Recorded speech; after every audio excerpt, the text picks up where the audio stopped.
Eccolo, agnellino. Sono ad Allai, vicino Fordongianus, dove ci sono le terme romane, e sto andando a vedere un ponte romano, appunto. Sono stata qualche giorno in paese da Francesca e adesso sono ripartita, anche perché ho una visita a Cagliari nei prossimi giorni. Ecco quello che resta del ponte. In origine era a 7 arcate.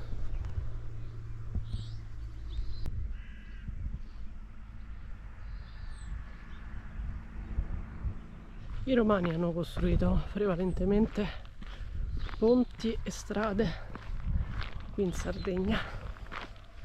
Questo è uno di quelli.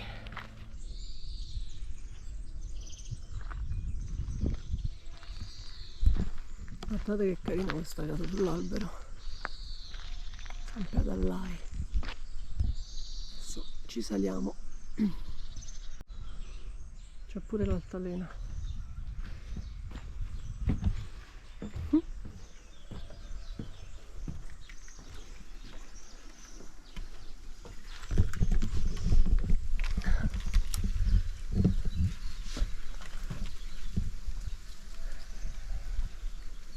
Che carina.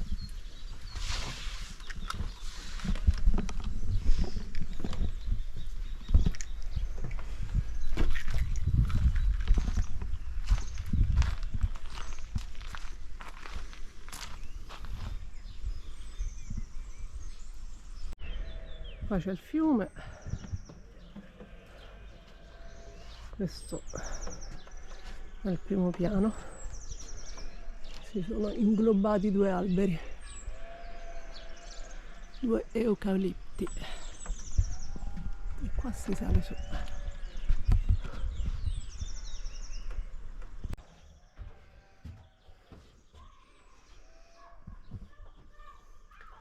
Questo è l'attico.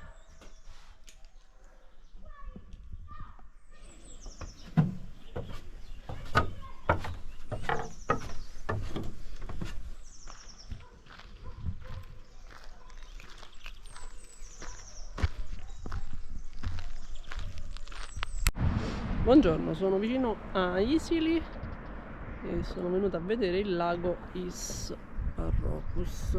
Questa è una parte.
Vecchio e nuovo ponte.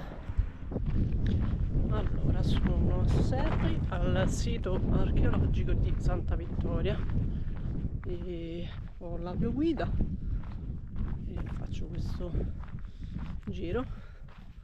Giornata primaverile. Allora, il sito è diviso praticamente in due parti: la parte civile con le abitazioni e la parte poi religiosa. Intanto vediamo la parte civile. Primi scavi fatti dal Taramelli, che è l'archeologo famoso, nel 1907. Il santuario è vasto, 22 ettari. Ovviamente ci sono moltissime zone ancora da esplorare e si trova nella Giara di Serri. Questa è la parte civile. Questa è la Capanna delle Riunioni, ha un diametro di 11 metri, è costruita in pietra di basalto e tutto intorno ha un sedile che può ospitare fino a 60 persone. Presenta inoltre una vasca in pietra con un monolite che veniva utilizzato per i sacrifici. Dalla parte opposta sono presenti delle mensole che venivano utilizzate per posare oggetti vari.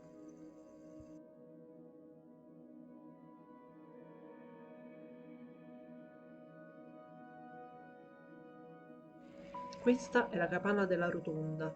Ha una forma particolare. Alcuni studiosi sostengono che fossero delle terme, ma l'utilizzo più attendibile è che fosse un'abitazione. La capanna con due vani, a pianta circolare divisa da questo muretto. Sono stati trovati focolari e resti di pasti.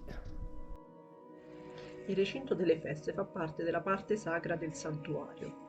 Ha una forma ellittica con due ingressi. Presenta un portico con una tettoia ad uno spiovente. Sono inoltre presenti numerose capanne, tra cui la più importante è quella dell'Ascia di Penne, in cui è stata ritrovata una coppia di asce in bronzo. L'ampio spazio ospitava i pellegrini, come avviene oggi nelle feste campestri.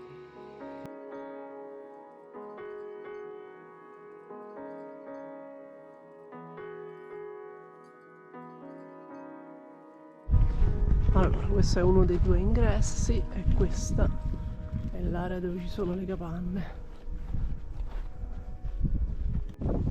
Questa era la parte dove c'è stato un po' di vento, spero si senta.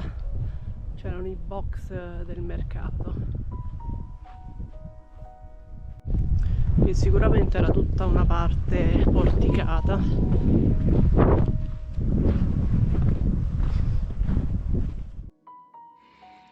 La casa del capo era una monumentale costruzione circolare. Vi si accedeva attraverso un atrio che originariamente aveva una copertura con tetto.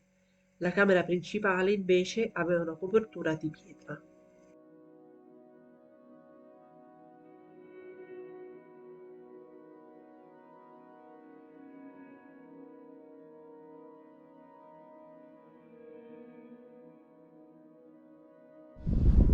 Questo è uno dei bronzetti che è stato rinvenuto nel sito. Raffigura una donna con una ciotola in mano e con l'altra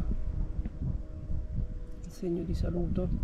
In questa zona sono state ritrovate resti di cottura di carni animali, e poi vasi da fuoco e grosse pentole, quindi probabilmente era la zona cucina.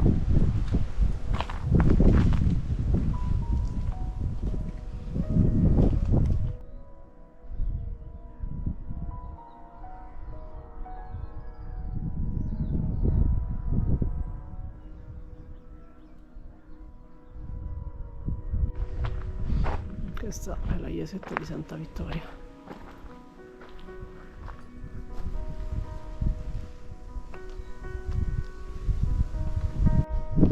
Questo è l'approdo nuraghe a corridoio,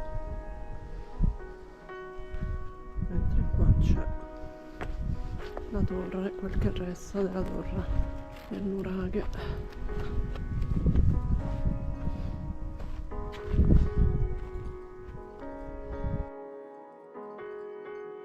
Il pozzo sacro è il monumento più importante del santuario.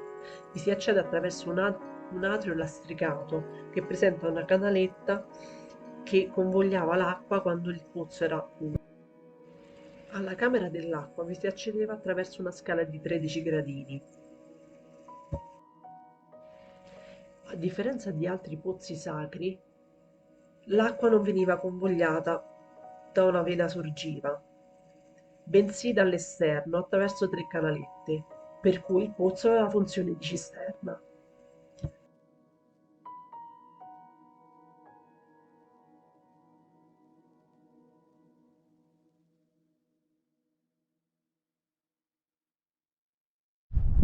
Questa è la ricostruzione del pozzo sacro. Questi sono i bronzetti che sono stati ritrovati.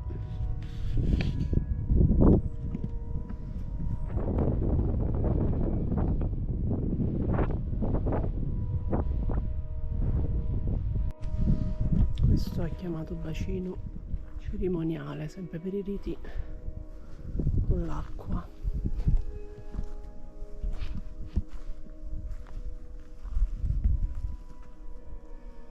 Comunque è veramente immenso.